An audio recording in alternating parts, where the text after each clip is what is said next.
Welcome back to Black Essence Personified. My name is Pharaoh. This is Gemini, Nubian Queen coming at you. And this is part 2 of What is Love? What's love got to do with it? Let's just jump right into the question. Okay, ready? All right, so this is something that we didn't get a chance to answer. All right, don't get too froggy and leave Jesus' name out of this. All right. What's love got to do? All right. Why did relationships seem to be working out better for our grandparents than it seems to be working out for us? Women have less freedom. That was my question. Women have less freedom. They have less freedom back then. Like, a woman couldn't go and open a bank account by herself till like 1970. So how could you really, live life without a man as a woman with all those restrictions? Did you watch that viral video that was like that? What about it?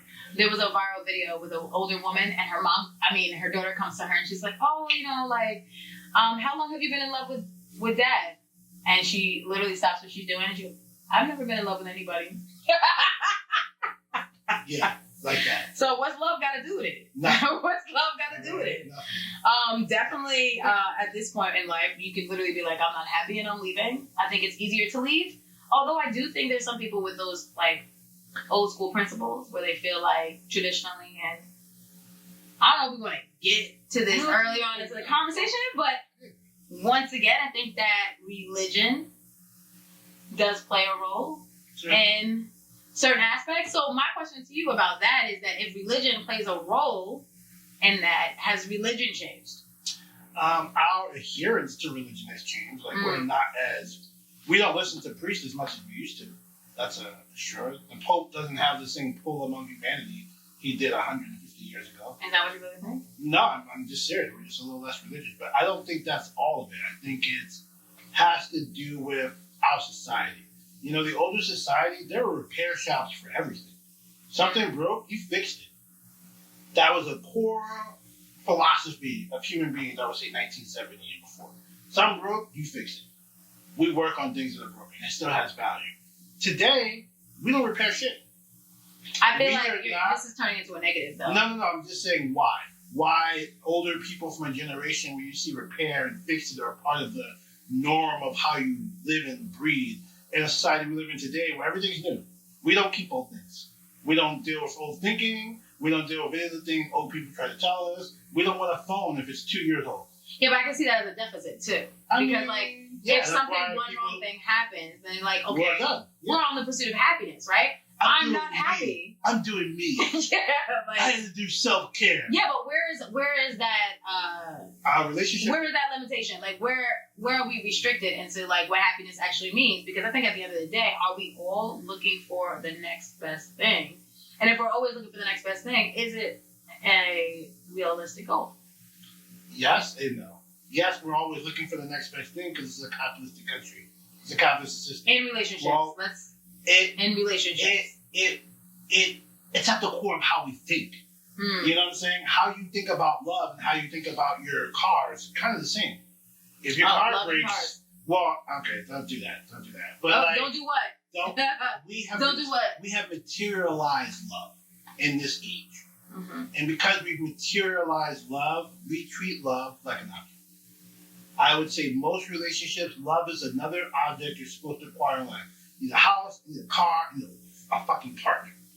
And whereas old people are like, yeah, I need those things, but, the partner's thing was a little more intimate because, you didn't have all those distractions from the world. I don't know. You had distractions and you also had a committed job. And you didn't have a choice. I do feel like the roles also played a role. The roles also played a role. No, I feel like the gender roles, this is what a wife is supposed to do. Yeah. It was very specific. And so if you didn't do those things, you weren't a good wife. Yeah. You weren't a good woman. That was the thinking. You're right. You weren't a good woman. Okay. You got me. That's good. All right. You weren't a good woman. And I think that men, their sole responsibility was not necessarily taking care of children, but to work and provide. Yeah. Right? Everyone provide had and protect. Everyone had purpose. I think nowadays the woman cleans the house. That purpose is destroyed now. Everyone's unhappy. It's destroyed. No one knows what they're supposed to do. Listen, Adrian. Not everybody is unhappy. Okay. Not everybody is unhappy. That's what I'm actually really good in my life right now. I believe you are. I am. Thank you, baby. And you know that I have not always been this way. That's true. It takes growth. So I think that you have to get to a point where, realistically, looking at life and saying, what do you really want? And I think sometimes people get lost even with what they want in a relationship. That's true. Can we say choice? The reason why relationships don't, or I can't say don't work. The reason why our grandparents stayed in their relationships longer is because women didn't have a choice not to. And now women have far more choices with their bodies, with their education, with the ability to make money. Then why the fuck would I waste all that opportunity of chance to live on some man and some babies? And I think that is a little bit more of the lighter side of the reason. Besides the other fact that the relationships weren't in favor to the women to begin with. So women now, they're doing what's right for them. And men who want women today are going to have to change. Well, we have a lot of topics regarding the roles of women and men in society now, 2021, baby. Because I do feel like some of those roles have changed. Sexual, when you talk about gender. Sorry, that was funny. Sorry. Okay. Next question.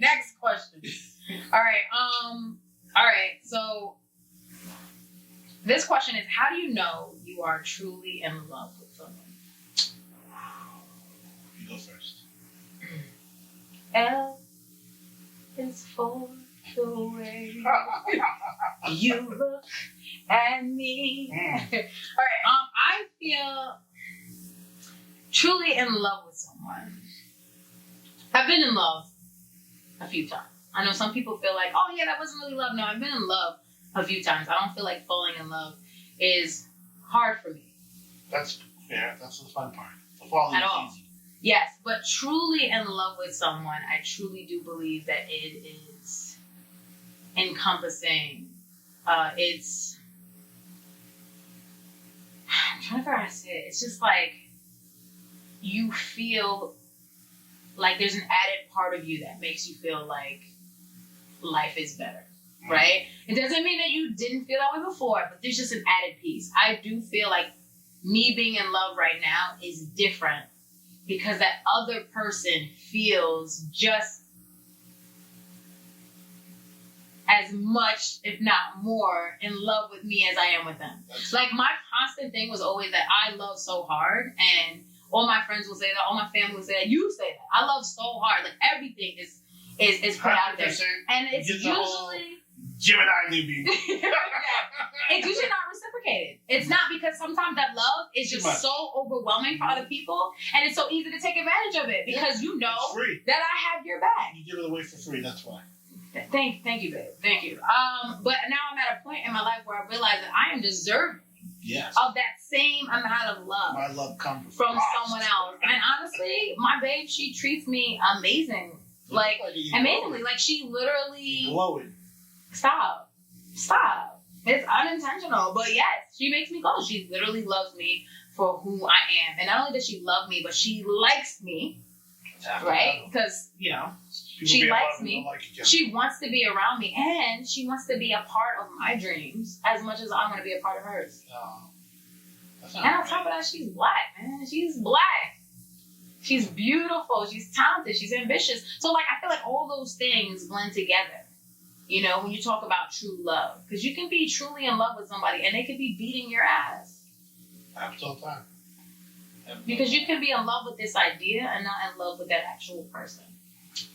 That's good. Go ahead, take it, Pharaoh. How do you know you're in love? I think you hit me on the head. For me, it's when you start making irrational decisions. That's how you know you're in love. The moment your decision making changes just to see or be around this other person or do something for that person, you're in love. You start doing stupid shit. Love makes you dumb. What's the stupidest shit you ever done? Please. Put it out there. God. Put it out there. Be a simp. Put myself out there for chicks I knew definitely weren't into me, buying gifts and shit. I was a simp, bro. I had to learn. You buying gifts? Yeah. Like you had money. No, you had that money. You had that money. Simp, not you, Pharaoh. No, I learned, bro. Not you. It's a cold world out there. Another thing I would say for knowing that when you're in love is, you know, they say that butterflies in your stomach, But I do think when you truly are infatuated with a person to love, everything about them makes you feel better. Like, they text you, you could have not been enjoying your work, but you get a text from someone you're kind of chatting with or in that kind of talking, loving phase, that falling phase, and it's like, oh my God, you just brightened up my whole day. Like you gave me a box of chocolates, and all you did was text me how you doing. You know what I'm saying? So that is a good sign also, but I also tie that in with the irrational decision making. Because if you can make me feel that way, 9 out of 10, you get some irrational. I would be awesome. So. I mean, that's how I know I'm rational. I mean, buying gifts to someone you love is not too bad. No, it's not. But like going to events that you wouldn't go to just to like be with that person, just irrational shit. Shit you wouldn't normally do, but you do it for this person. Okay, so I haven't done anything that's irrational in this relationship. But my last relationship, I did a lot of things. That's what you learned. You got smarter. Oh my gosh, it was so bad. That was so bad. I made a lot of decisions that I would have never made before that. What'd you say? Stop. I haven't felt that in so long. Just talking about it like, oh, never again. Stop. Okay, let's go to the next question. Negative Nick, is that what it is? No. Negative Nathaniel. All right, next one. Do you believe your parents showed you the true meaning of love? My mother tried. I would definitely say my mother tried her absolute best to show me and my sister the true meaning of love. The problem is, love is a two-way street. And the men or partners who she gave her heart to just weren't as committed as she was to that same idea. I would say I'm a very loving person because my mother instilled loving other human beings in me. And love is sacrifice. Love means doing things for people, whether they ask you to or not. It's what they need to be done. And I remember I said, my mom said, love's an action word. Well, love should care for your needs. So in that regard, I would say I'm very loving to my friends, to the things I do. There's a loving nature in everything I do because she instilled that in me. Didn't really help me romantically, but it did help me be a better human being overall, I would say. Your mom is very loving. Too loving, to be honest. Like, all your friends knew your mother. Every time we go to parties, she really treated us like we were all her kids. Everyone, make sure everyone got home. If your parents said you couldn't go out, my mother would be willing to talk to your parents. No, I'm going to pick the kids up and go out. I raised my son right. He knows how to behave. And did I? Yes. Did I not know how to behave? Yes. Oh. Within reason. Don't do that to yourself. Don't do that to me. Don't do that to me. Don't do that to me. Like, that's another podcast. Don't do that to me. For the most part, though, you're pretty great. I think so. I believe that my parents did not show me what true love really means. I feel like we didn't really have that conversation as much, and as I told you before, everything with love was really based on religion. Yeah. And so I've watched them struggle, and just finding love for myself was like a whole different ball game, simply because also I didn't even love myself. I think that first part, I know people say you have to love yourself first before you can love someone else. And I'm not necessarily sure I really believe in that wholeheartedly. That's a fair philosophical disagreement. I would give you that. I like that. Because I love where I am right now in my life. And I know my personality. And I love who I am in certain aspects. But there's still some shit that I'm working out. And I feel like it would be unfair to say that some people don't spend the rest of their lives trying to figure that shit out. That's fair. So when it comes down to them, I feel like there is a lot of things that they have not really dealt with as individuals that may have shielded them from really finding what true love looks like. And I think that for me going to therapy, because, I advocate for mental health, for me going to therapy and me dealing with some of the things that I've been through in my childhood and like some trauma, I've been able to truly love some of the things that happened to me and embrace the fact that this is part of who I am. And that has reflected in my relationships, that growth. And I realized that people, in a way, it's kind of contagious. Like, the person that I'm with is loving and patient and enough, like, and great in the way that she listens to me and she gives me that support, right? So true love is now elevated to a higher level than it was originally. Than it ever has been for me. So the thing about love is love has to be defined with someone else. You know, love's a two-way street. Yes. If you're walking down the street by yourself, we're not really talking about love. You know what I'm saying? So when we ask, what is love? That's what you're asking, How do you find what is love until you've been in a loving relationship? Everything else is the romanticized view we have of love. From all the storybooks and movies and dumb shit like Romeo and Juliet that fill us with these silly notions of love being this irrational movement of decisions to be with this person that we feel so deeply connected to, but we never talk about the functionality of love. What is a functional loving relationship? Was it happy ever after? It's not. Love, first of all, love is an emotion. And no emotion is going to be constant. You say you're in love with a person, but there's going to be times when the person gets on your nerves, where you really don't like the person. You don't not love them, but right now, they get on your nerves. It doesn't mean this is going to be forever. It could be just be a brief moment. Just because it happened once doesn't mean they're forever going to get on your nerves. Right. Doesn't mean that you now have to think about them as this thing that always gets on your nerves. These are rationalized. That particular behavior you do, I don't like it. But no person is supposed to be 100% what you like. And that, I think, needs to be happening when we talk about the functioning life. You sound like you guys are finding your balance. You're giving each other what each other needs. And wants at the time each other needs and wants it. That takes time. It takes time to know what you need and want, which you've been through the gauntlet. You know from your past experiences what works for you and what doesn't work for your relationships. Because you've sacrificed so much, you've learned to wait to see others sacrifice for you before you give them your own. Life teaches us to be better. If you're willing to learn from the past lessons, most people aren't. Or most people don't pull themselves outside of themselves enough to review what's going on. I know from my past relationships, I need to avoid relationships for a while. I know that.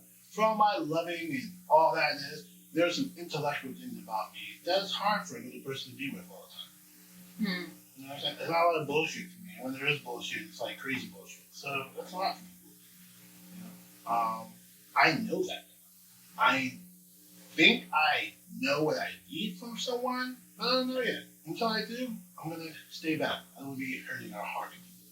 Well, I hope you pride yourself in coming to that realization, because I think that sometimes that's hard for men to admit. Oh, they don't. That's why most of the relationships are guys not having these level of conversations. Right. Just hurting and destroying good women that can be good for somebody else. Right. Like, why hold on to them just because, once again, you don't want to be lonely. Yeah. And it always comes back down to that loneliness.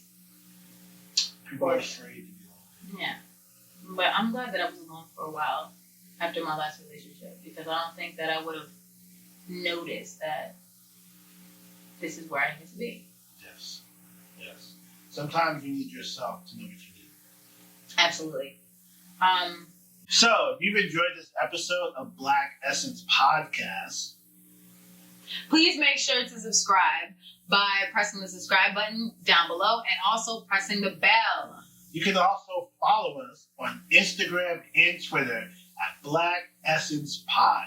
We look forward to seeing you guys soon.